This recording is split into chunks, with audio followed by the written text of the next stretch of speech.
Last week, the gospel was about the humanity of Jesus. You remember how he's fully human, just like us, but he's also God.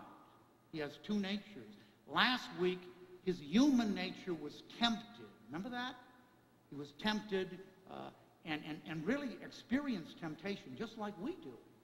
But this week, the focus is on his divinity, his glory. And so through his human body, his divine nature glowed. It shone through. And, I think, this is just me now, that the transfiguration happened so that Jesus, in his human nature, would have the faith and the courage to trust that his Father would raise him up, that his glory would shine through his human body, and that on Good Friday, when he said, "Father, into your hands I commend my spirit," he had to trust that his Father would raise him up. He had to trust that. And indeed, his Father raised him up. Now, there's one word that I want to focus on this morning. God the Father in the cloud now. And notice Moses went into the cloud. The apostles went into the cloud. It means going into the presence of God. And God the Father said, "This is my chosen Son, my beloved. Listen to him." Listen to him. To listen. They say that's why God gave us 2 ears and 1 mouth.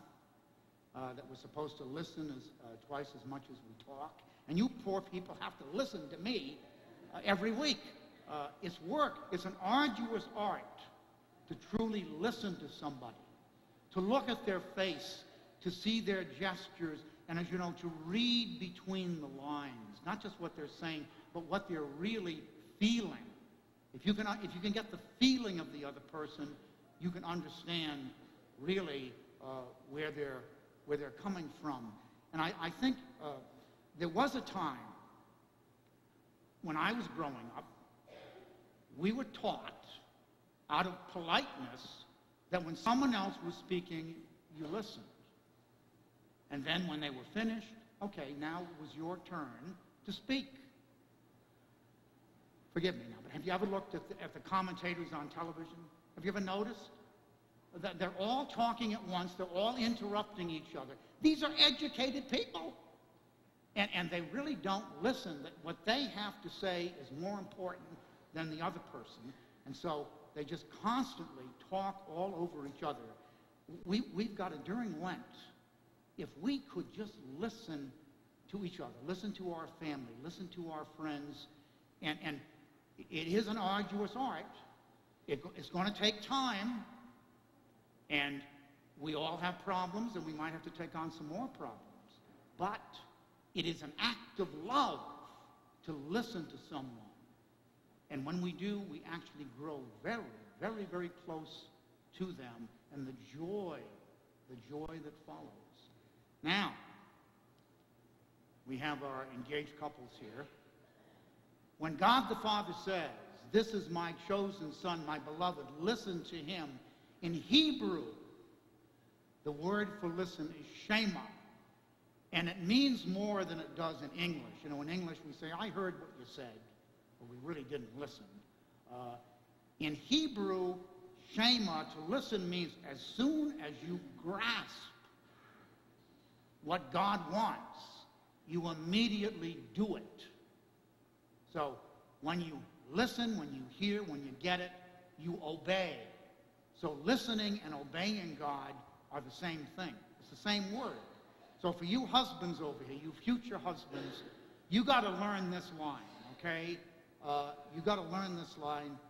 Say, "Dear darling, your every wish is my command." You got it? Your every wish is my command.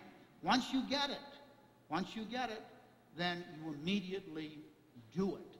So that's what I'm going to suggest that we do as a parish this week, is to listen to each other and listen to God. So when we have the Eucharist exposed, we can just sit in the presence of the risen Christ The Eucharist is the risen Christ, and say, Lord, speak. Your servant is listening.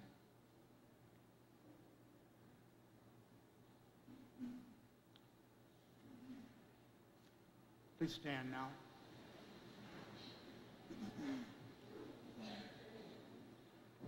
Together now, as brothers and sisters of Jesus Christ, as members of the risen body,